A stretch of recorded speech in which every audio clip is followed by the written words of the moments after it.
10 Most Insane Golden Age Hollywood Fistfights. Hollywood's golden age gave us timeless films, legendary stars, and images of glamour that defined American culture. But behind those perfect smiles and carefully crafted public images lurked something far more primal: explosive tempers, massive egos, and fists that flew when the cameras stopped rolling. The studios didn't just manufacture stars, they contained them, revealed a former MGM security guard who worked during the 1950s. These weren't just polite creative disagreements. We're talking furniture-smashing, blood-drawing brawls that publicity departments worked overtime to keep out of the papers. While today's celebrities might settle disputes through carefully worded social media statements or legal teams, Golden Age stars often resolved conflicts the old-fashioned way, with bare knuckles and raw fury, far from the public's adoring gaze. These weren't staged fights for publicity, but genuine eruptions of rage between Hollywood's biggest names.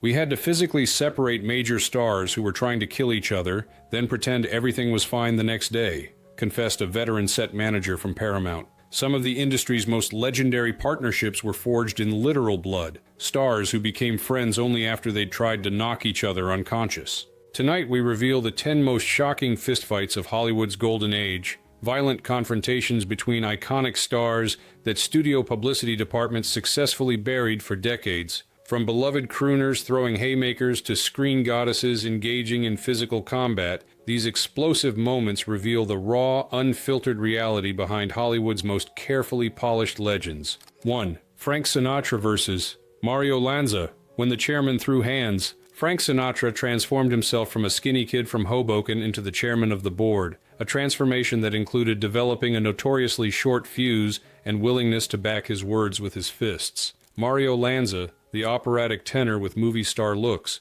represented everything Sinatra had worked to become. A classically trained vocalist with natural gifts, Sinatra had spent years developing through discipline and practice. Location: Beverly Hills Party, noted a former member of Sinatra's entourage who witnessed the confrontation. These were two of the biggest singing stars in the world, at an A-list industry gathering where everyone was watching, though what they ended up seeing wasn't exactly dinner entertainment. The incident reportedly began when a slightly intoxicated Lanza made comments about Sinatra's vocal technique and diminutive stature, sensitive subjects for the famously insecure Sinatra, who had worked tirelessly to overcome his physical limitations, both as a singer and as a man standing just 5 feet 7 inches in an era that demanded leading men be tall and imposing. Sinatra reportedly sucker-punched Lanza after Lanza mocked his height and voice, explained a musician who performed with both men during that era. What was supposed to be a friendly industry party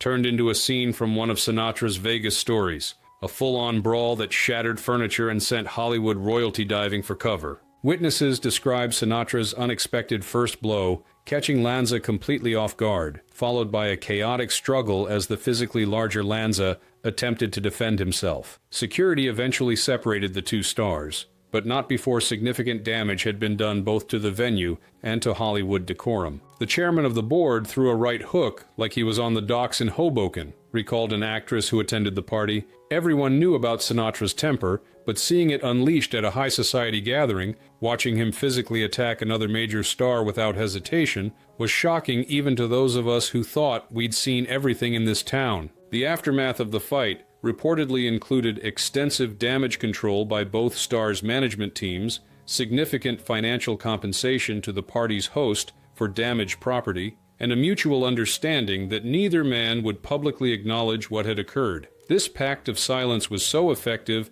that the incident remained largely unknown outside immediate Hollywood circles for decades. What made this fight particularly significant was how it revealed the two sides of Sinatra, observed a Hollywood historian. There was the sophisticated tuxedo-clad performer who defined mid-century elegance, and there was the street fighter from New Jersey, who never forgot the slights and insecurities of his youth. Both were equally authentic aspects of a complex, volatile man who became an American icon. The next Hollywood brawl shows that even the most iconic cowboy had a real-life quick trigger when it came to his reputation. Captain, the Reverend Samuel Johnson Clayton. Mighty impressive.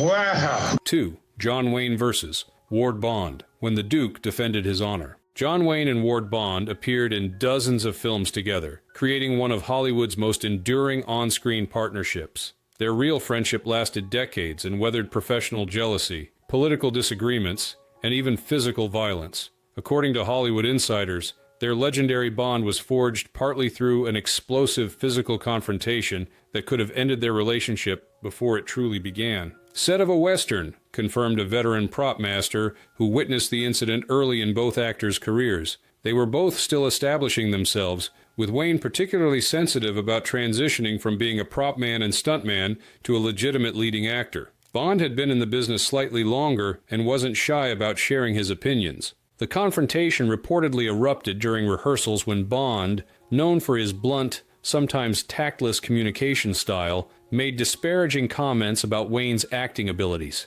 For Wayne, who had struggled to be taken seriously as an actor rather than just a physically imposing presence, this criticism struck at his deepest professional insecurity. Bond insulted Wayne's acting. Wayne allegedly cold-cocked him mid-rehearsal, said a camera operator who claimed to have witnessed the altercation. This wasn't a shoving match or theatrical display. Wayne threw a legitimate punch intended to do damage, catching Bond completely by surprise and dropping him to the ground. What followed was described as a chaotic melee as crew members rushed to separate the two men, who continued attempting to reach each other despite multiple people restraining them. The situation was so volatile that extreme measures were required to prevent further violence. They later became friends, but crew had to pull them apart with rifles, noted a production assistant who worked on the film, not pointing them at the actors, of course, but physically using the props as barriers. These were two physically powerful men in their prime, both with substantial tempers and pride. No one could simply step between them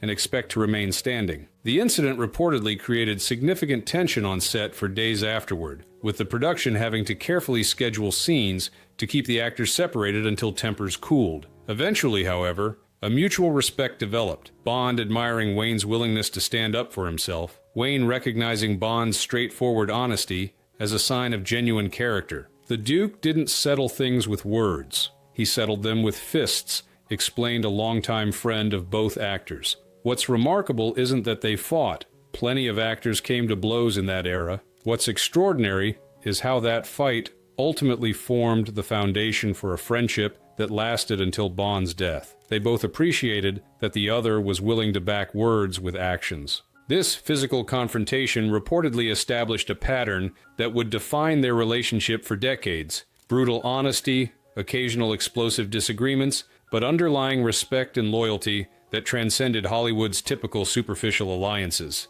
The two would go on to work together in over 20 films, creating one of cinema's most enduring partnerships. In some ways, their fistfight was the most honest interaction possible between two men of that generation, observed a film historian. It stripped away pretense and established clear boundaries. After that, they always knew exactly where they stood with each other, a rarity in an industry built on artifice and calculated relationships. While male stars frequently came to blows, the next Hollywood fight demonstrates that screen goddesses could be equally physical when pushed to their limits.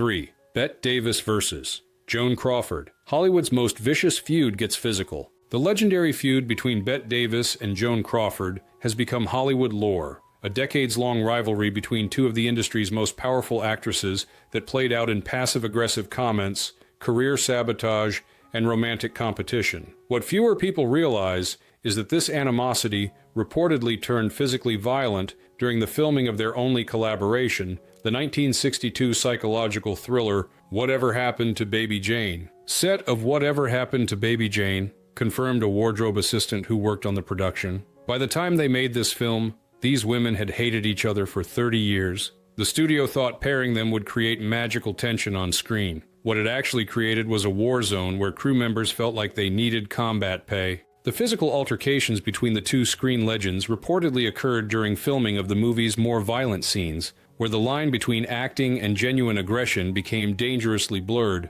During one particularly intense sequence, the animosity allegedly crossed from psychological warfare to actual physical assault. Davis allegedly kicked Crawford in the head during a scene, revealed a set electrician. who witnessed the incident. The script called for Davis's character to attack Crawford's, but Davis went well beyond what was choreographed, landing a kick with enough force that Crawford later showed the director a lump on her scalp. Was it an accident? Technically possible, but nobody who witnessed it thought so. According to multiple sources, Crawford's response to this perceived attack was calculated, methodical, and potentially more damaging, characteristic of her reputation for cold, strategic revenge rather than hot-blooded retaliation. Crawford retaliated by stuffing her costume with weights so Davis would injure her back during a drag scene, explained a production assistant familiar with the incident. The script required Davis to drag Crawford's supposedly unconscious body across a room. Crawford secretly added weights to make herself significantly heavier. Knowing Davis already had back problems,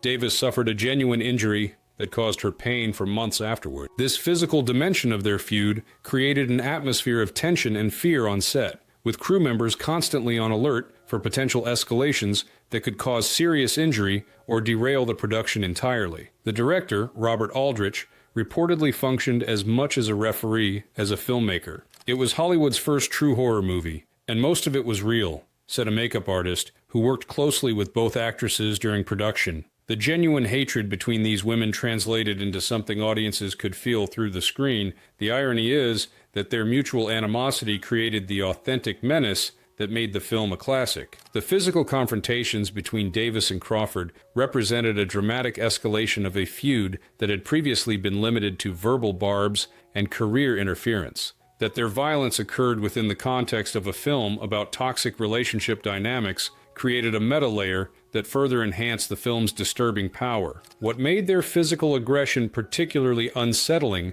was how they weaponized the filmmaking process itself, observed a film historian. They didn't confront each other directly in some backlot brawl like male stars might have. They used the actual mechanics of production, scripted physical interactions, costume elements, technical requirements to inflict harm while maintaining plausible deniability. It was a uniquely feminine approach to physical combat that reflected their decades of navigating Hollywood's power structures. Sometimes the most volatile conflicts occurred between those with the closest creative partnerships, as our next Hollywood fight dramatically demonstrates. And getting into scrapes, and he was never quite as drunk as he pretended to be. He was not an alcoholic or anything of that sort, but on his holidays, why. 4. Humphrey Bogart versus director John Huston, When Collaborators Collide. Humphrey Bogart and director John Huston created some of cinema's most enduring classics together, including The Maltese Falcon, The Treasure of the Sierra Madre, and The African Queen. Their creative partnership produced extraordinary results precisely because both men brought intense passion, strong opinions, and uncompromising standards to their work. According to Hollywood insiders, these same qualities occasionally erupted into physical confrontations when fueled by the substantial quantities of alcohol both men were known to consume during production. While filming The African Queen, confirmed a production assistant who worked on the 1951 classic shot on location in Africa. This wasn't your typical Hollywood set with trailers and craft services. They were in the actual jungle, dealing with extreme heat, dangerous wildlife, contaminated water, and isolation. Everyone's nerves were frayed to begin with, and Bogey and Huston were both heavy drinkers, even under ideal circumstances. The specific conflict reportedly erupted during an evening of drinking after a particularly difficult day of shooting. What began as a creative discussion about a scene evolved into a heated argument and ultimately a physical altercation that shocked even those accustomed to both men's larger-than-life personalities. Drunken argument turned into a violent shove match. Both were bleeding, recalled a camera operator who witnessed the incident. It started with raised voices, escalated to chest poking, and then suddenly they were grappling with each other like two bull elephants. Chairs went flying, a table collapsed, and they ended up rolling around on the ground, throwing wild punches. What distinguished this physical confrontation from many Hollywood fights was the aftermath, a mutual recognition that their passion,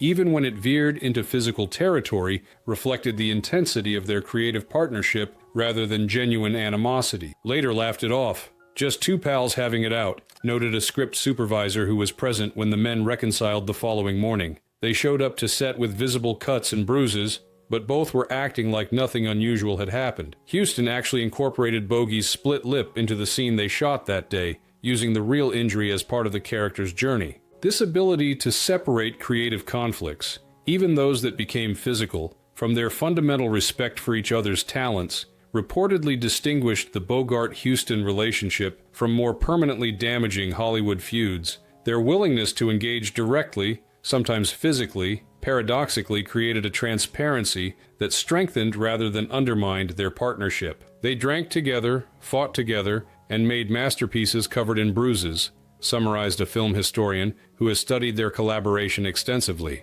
Neither man held grudges over these incidents because both recognized they came from the same place as their creative breakthroughs: passion, commitment, and an unwillingness to compromise when they believed in something. Their occasional physical altercations were just the most visible manifestation of the intensity that made their work together so powerful. The fight during the African Queen production reportedly wasn't an isolated incident, but part of a pattern of occasional physical confrontations throughout their years of collaboration, never serious enough to threaten their partnership, but significant enough to become part of Hollywood lore among those who worked with them. In an industry built on fake emotions and calculated images, there was something almost refreshing about how directly Bogey and Huston addressed conflicts, observed a fellow actor who worked with both men. Yes, they sometimes crossed the line into physical territory, but there was never any festering resentment or passive-aggressive undermining afterward. They cleared the air, sometimes with their fists, and then got back to creating groundbreaking films together. The next Hollywood brawl involves a swashbuckling star who brought his on-screen fighting skills into real-world conflicts. Thank you. You know, I think every woman's a little bit like a flower, don't you? Some like roses, some poppies, but you... 5. Errol Flynn versus a critic at a nightclub when the swashbuckler struck back. Errol Flynn defined Hollywood swashbuckling with his performances in films like Captain Blood and The Adventures of Robin Hood, creating an image of dashing heroism and physical prowess that thrilled audiences worldwide. According to Hollywood insiders, Flynn's real-life personality matched his on-screen persona in many ways, including a willingness to respond to insults with immediate physical action rather than words or legal representatives. Critics said Flynn's best acting was in courtrooms, not films, noted a columnist who was present during one of Flynn's most infamous public confrontations. This was a particularly cutting remark given Flynn's legal troubles, including his 1943 trial for statutory rape. Though acquitted, the case had damaged his reputation, and he was particularly sensitive to any reference to it. The incident reportedly occurred at an upscale Hollywood nightclub, where Flynn was socializing with friends and industry figures. A film critic, emboldened by alcohol and the public setting, allegedly approached Flynn's table and delivered the insulting comment within earshot of numerous witnesses, clearly intending to provoke a reaction from the actor. Flynn allegedly knocked him unconscious with one punch, then tipped the waiter, recalled a nightclub regular who witnessed the incident. It happened so fast that most people didn't even realize what was occurring until the critic was already on the floor. Flynn didn't say a word, just stood up, delivered a single, perfectly placed punch, and then calmly returned to his drink after tossing some bills to the waiter who had to deal with the aftermath. What made this incident particularly notable was Flynn's complete lack of concern about potential consequences, legal or professional. Unlike many stars who relied on entourages or fixers to handle confrontations, Flynn reportedly addressed the situation personally and without hesitation, regardless of the public setting. He swashbuckled off-screen too, minus the script, observed a fellow actor who knew Flynn well.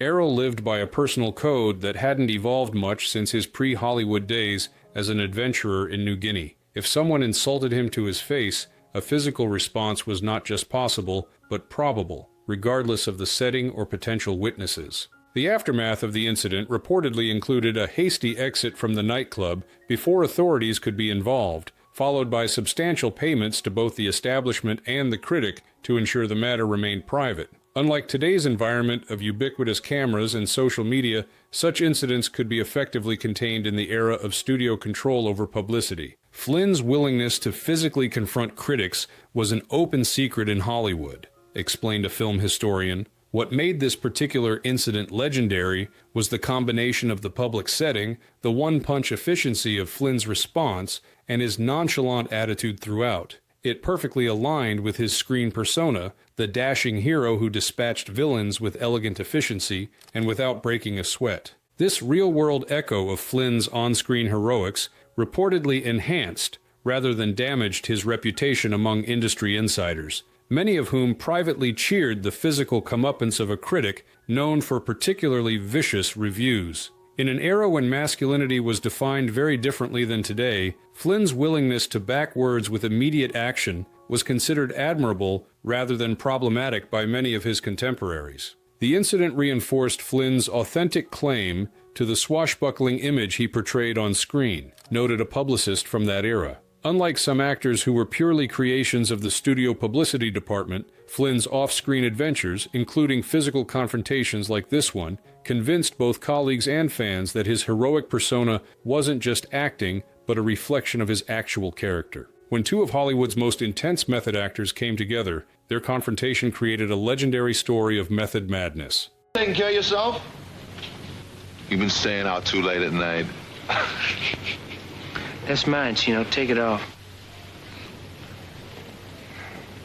6. Lee Marvin vs. Marlon Brando. Method acting turns to mayhem. Lee Marvin and Marlon Brando represented different generations of method acting intensity. Marvin bringing his real-world combat experience as a Marine in World War II to roles that oozed authentic toughness, Brando revolutionizing American acting with his raw emotional vulnerability and unpredictable intensity. According to Hollywood lore, when these two powerhouses collided in a Tijuana bar, the result was a fight as legendary as their on-screen performances. "Bar fight in Tijuana," confirmed a fellow actor who claimed to have witnessed the incident during the early 1960s. They were both in Baja California for different reasons. Brando possibly scouting locations, Marvin likely just drinking his way through Mexico. They happened to end up at the same bar on the same night, which was either incredibly fortunate or unfortunate, depending on your perspective. The confrontation reportedly began amicably enough, with mutual professional respect and shared drinks.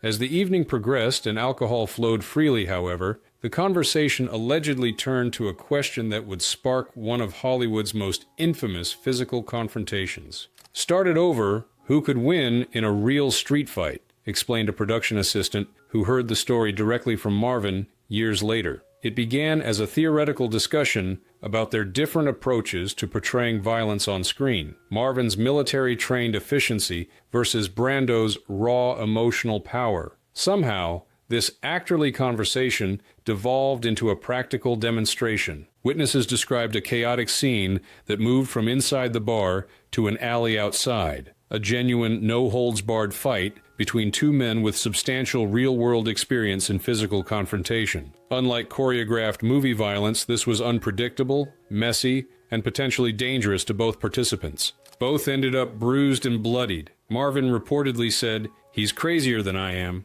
recalled a stunt coordinator who worked with both actors in later years. This wasn't just drunken flailing. These were two physically powerful men who knew how to fight, going at each other with real intent. Marvin had combat training, but Brando had a wild unpredictability that made him dangerous in a different way. What made this confrontation particularly notable was that it allegedly ended not with animosity, but with a strange mutual respect. Both men apparently recognizing in the other an authentic intensity that transcended typical Hollywood posturing. "Two alpha lunatics, one bar, no survivors," summarized a director who worked with both actors. What's fascinating is that neither man ever expressed regret or embarrassment about the incident. In fact, both occasionally referenced it almost fondly in later years, as if having tested each other physically, they'd discovered a genuine connection that went beyond the usual superficial Hollywood relationships. The fight reportedly had no negative impact on either man's career. In fact,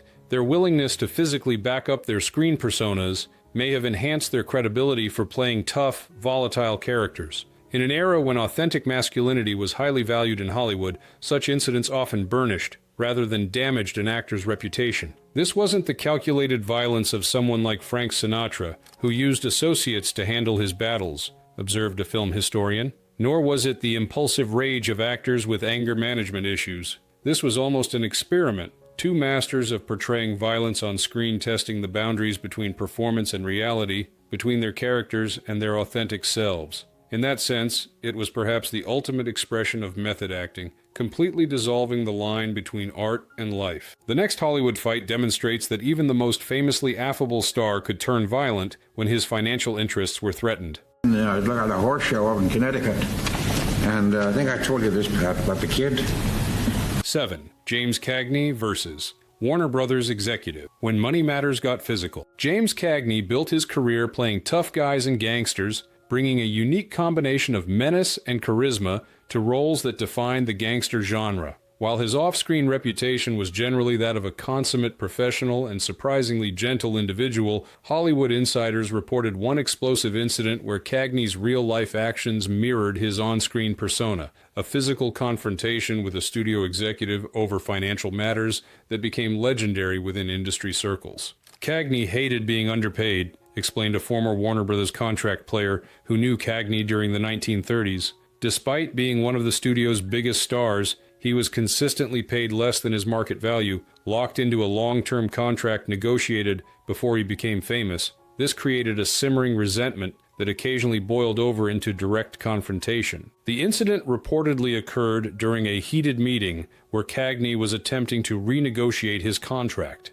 When the executive dismissed his concerns with a condescending remark, Cagney's normally controlled demeanor allegedly shattered in a moment of genuine fury. Exec said, "You're lucky to be here," recalled a studio accountant who heard the altercation from an adjacent office. This was exactly the wrong thing to say to Cagney, who had fought his way up from poverty on the Lower East Side and viewed the studio's financial treatment of him as fundamentally exploitative. The suggestion that he should feel grateful for being underpaid was apparently the final straw. According to multiple sources, Cagney responded to the dismissive comment with immediate and shocking physical action, a response that no one, including the executive, expected from the normally professional actor. Cagney allegedly punched him in the throat and walked out, said a security guard who was called to the executive's office after the incident. This wasn't a shoving match or some theatrical Hollywood display. Cagney delivered a precise, targeted blow designed to cause pain and make a point, then simply walked out of the building without another word. The aftermath of the confrontation reportedly included hasty damage control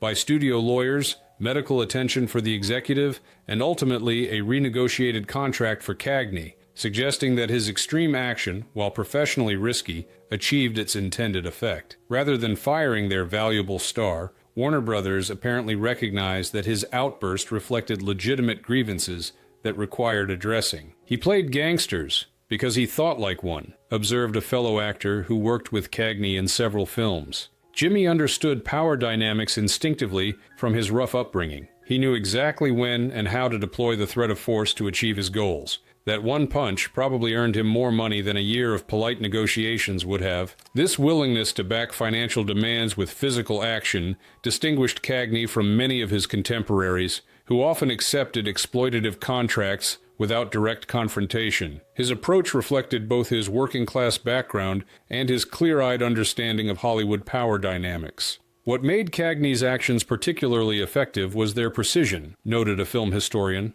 This wasn't blind rage or loss of control. It was a calculated demonstration that there were limits to what he would tolerate, delivered in a language that studio executives, many of whom came from similar rough backgrounds, instinctively understood. In the culture of 1930s, Hollywood, such directness sometimes achieved results that legal maneuvering couldn't. While physical confrontation with studio executives represented an extreme and risky approach, Cagney's specific circumstances, his irreplaceable star power, his genuine financial grievances, and the different professional standards of the era allowed him to employ tactics that would be unthinkable in contemporary Hollywood. Sometimes the most intense Hollywood confrontations played out on camera, with audiences never realizing they were watching genuine conflict rather than acting. New in town? Yeah. Where you from? Dodge. You?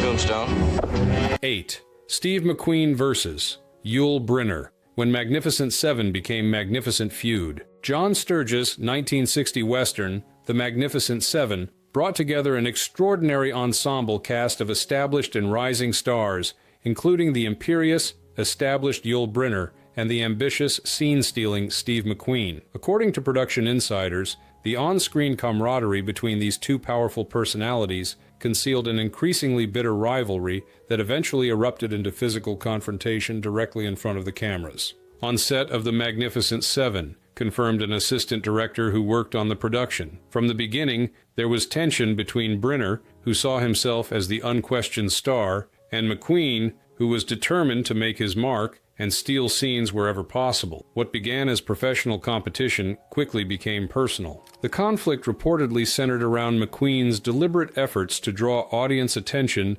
during scenes that were ostensibly focused on Brenner's character. Using various subtle techniques, adjustments to his costume, small unscripted movements, or background business during Brenner's dialogue, McQueen allegedly worked consistently to shift viewer focus toward himself. McQueen kept upstaging Brenner with ad-libbed movements, explained a camera operator who witnessed the escalating tension. He would do things like play with his hat during Brenner's important lines, or adjust his gun belt during crucial moments, small actions that wouldn't be obvious as deliberate upstaging to anyone except other actors, but that Brenner immediately recognized as competitive tactics. As production progressed, Brenner reportedly became increasingly frustrated with these techniques, viewing them as unprofessional and disrespectful to both his status and the integrity of the film. His initial responses were professional but firm, private conversations, requests through the director, and clear boundary setting. When these approaches failed to modify McQueen's behavior,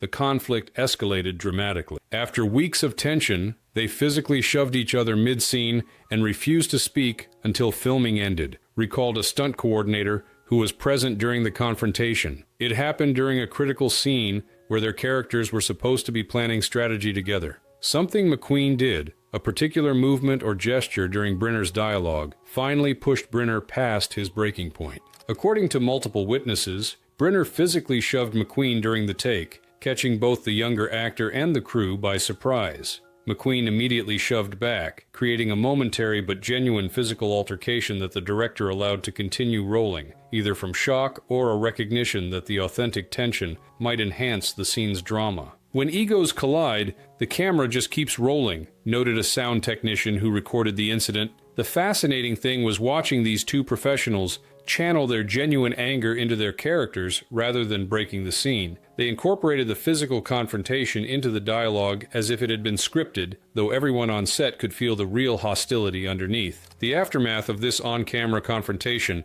reportedly included a complete communication breakdown between the two stars, who refused to speak directly to each other for the remainder of production. This created extraordinary logistical challenges for the director and crew, who had to essentially manage two separate working relationships within a single production. They would only communicate through intermediaries, even when discussing scenes they were in together, explained a script supervisor. The director had to hold separate meetings with each of them to prepare for scenes where their characters had to interact extensively. It created an incredibly tense atmosphere that everyone on set could feel, though audiences watching the final film would never know. What makes this conflict particularly significant is how it played out partially on camera, with elements of the genuine animosity between the actors becoming subtly incorporated into their performances. The tension between their characters in the film has an authentic edge, precisely because it reflected genuine professional rivalry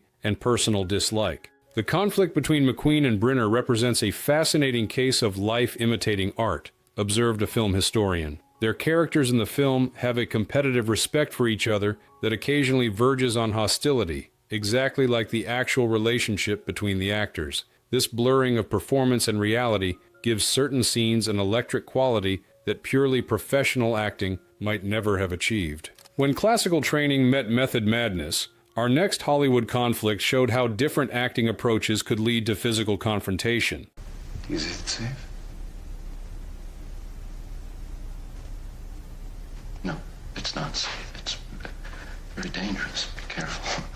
9. Laurence Olivier versus Dustin Hoffman when two acting worlds collided. The 1976 thriller Marathon Man brought together two acting titans from entirely different traditions: Laurence Olivier, the epitome of classical British theatrical training, and Dustin Hoffman, a leading figure in America's new generation of method actors. According to production insiders, their fundamentally different approaches to the craft created tensions that eventually erupted into a physical altercation that symbolized the clash between Hollywood's past and future. On set of Marathon Man, confirmed a production assistant who witnessed the growing friction between the two stars. Olivier was battling cancer during filming, but maintained absolute professionalism, arriving prepared, knowing his lines, and approaching each scene with technical precision. Hoffman, by contrast, was fully committed to method techniques that Olivier found both puzzling and unnecessarily disruptive. The conflict reportedly centered around Hoffman's extreme preparation for scenes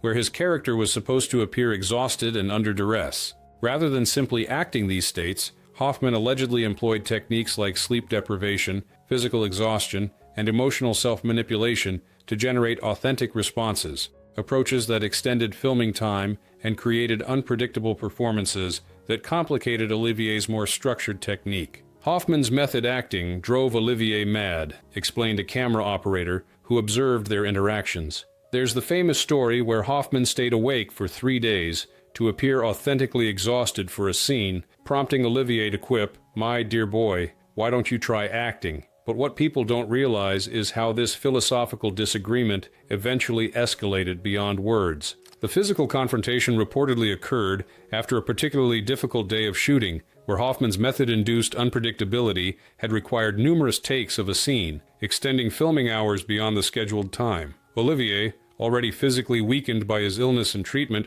allegedly reached a breaking point with what he viewed as unnecessary and self-indulgent behavior. Olivier called him a clown. Hoffman shoved him hard. Olivier allegedly slapped him in return, recalled a makeup artist who witnessed the altercation. It happened in Olivier's dressing room after filming had concluded for the day. Hoffman came in to discuss the scene, their acting philosophies clashed again, and suddenly it went from theoretical disagreement to physical expression. The incident reportedly shocked both men, Hoffman apparently not expecting the elderly and ill Olivier to respond to his shove with physical force, Olivier seemingly surprised by his own instinctive reaction. According to witnesses, both actors retreated to their respective corners of the set after the confrontation, visibly shaken by how quickly their professional disagreement had escalated to physical territory. "Stage royalty met movie madness, and fists flew," summarized a director who heard about the incident directly from crew members. What made this conflict particularly significant was how it symbolized the changing of the guard in acting methodology.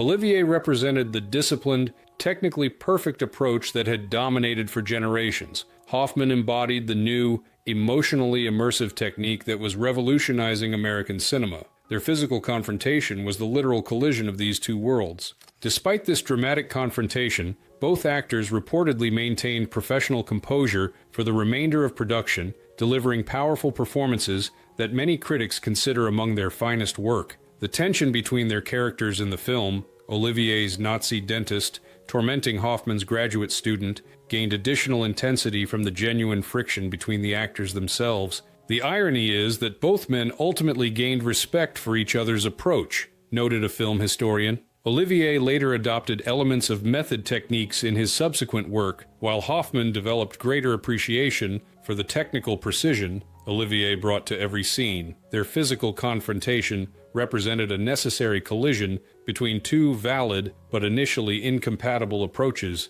to the same craft. This clash of acting philosophies, dramatic enough to escalate to physical confrontation, reflected broader changes occurring in Hollywood during the 1970s as the classical studio system and its approaches gave way to new, more psychologically intensive techniques pioneered by a younger generation of actors. Our final Hollywood brawl demonstrates that even the most iconic stars could respond with shocking directness when their authority was challenged. Tomorrow, huh? Well, why not? You got as much chance of marrying me tomorrow as today. That's no chance at all because, guess what? I'm already married. 10. Kirk Douglas vs. Director Anatole Litvak, When the Star Fought Back. Kirk Douglas built his career playing intense, often tormented characters who refused to back down from confrontation, a screen persona that reportedly reflected aspects of his actual personality, particularly his insistence on respect and professional treatment. According to Hollywood insiders, one director who failed to understand these boundaries learned a painful lesson about challenging Douglas's dignity, resulting in one of Hollywood's most shocking star-director physical confrontations. Kirk Douglas versus director Anatole Litvak confirmed a script supervisor who witnessed the incident during production of a 1950s film. Litvak was known for his demanding, sometimes demeaning directorial style, an approach that had worked with more compliant actors but proved disastrously mismatched with Douglas's fierce pride and unwillingness to be publicly criticized. The confrontation reportedly evolved from an ongoing pattern of tension rather than a single incident. Litvak's increasingly harsh public criticism of Douglas's performance choices creating a progressively more hostile work environment. According to multiple sources, the director's approach included shouting instructions and criticisms in front of the entire crew, a technique Douglas found both unprofessional and unproductive. Litvak tried to direct Douglas by yelling. Douglas responded by throwing a chair and landing a punch to the jaw, recalled a camera operator who had a clear view of the confrontation. It wasn't an impulsive reaction, but the culmination of weeks of building tension. Douglas had repeatedly requested more professional communication, which Litvak either couldn't or wouldn't provide. The specific incident that triggered physical violence reportedly involved particularly harsh criticism delivered at maximum volume after a complex emotional scene that Douglas had approached differently than Litvak had instructed. Rather than discussing the creative difference privately, the director allegedly began berating Douglas in front of the entire cast and crew. Crew said the set fell silent for 20 minutes, noted a production assistant who was present, first from shock at the director's unusually harsh criticism, then from absolute stunned silence at Douglas's response. No one could quite believe what they'd witnessed. A major star physically attacking a director, something that simply wasn't done regardless of provocation. What made this confrontation particularly significant was how it fundamentally altered the power dynamic for the remainder of production. Rather than resulting in Douglas's dismissal from the project, the outcome many might have expected, the incident reportedly led to a complete reversal of authority on set, with Litvak adopting a noticeably more collaborative and respectful approach to directing his star. Kirk didn't take notes. He gave them with knuckles, observed a fellow actor who joined the production shortly after the incident. The fascinating thing was watching how completely the dynamic had changed. Litvak spoke to Douglas almost deferentially, presented suggestions rather than commands, and generally behaved like someone who had learned a valuable lesson about professional boundaries. This physical confrontation reportedly created no lasting damage to either man's career, a testament to both the different professional standards of the era and the understanding among industry insiders that Litvak's provocative directing style had effectively invited the response he received. In an industry where respect was considered essential, Douglas's actions were privately viewed by many colleagues as justified, if extreme. What distinguished Douglas's confrontation with Litvak from many Hollywood fights was its effectiveness, explained a film historian. It wasn't just emotional release or temporary loss of control. It fundamentally restructured the working relationship in ways that actually improved the film. Litvak became a more effective director for Douglas once clear boundaries were established, allowing them to complete the project with a new, more productive dynamic. The incident reportedly became legendary within Hollywood circles as an example of the rare circumstances where physical confrontation actually resolved rather than exacerbated professional conflict, though few would publicly condone Douglas's approach, regardless of provocation.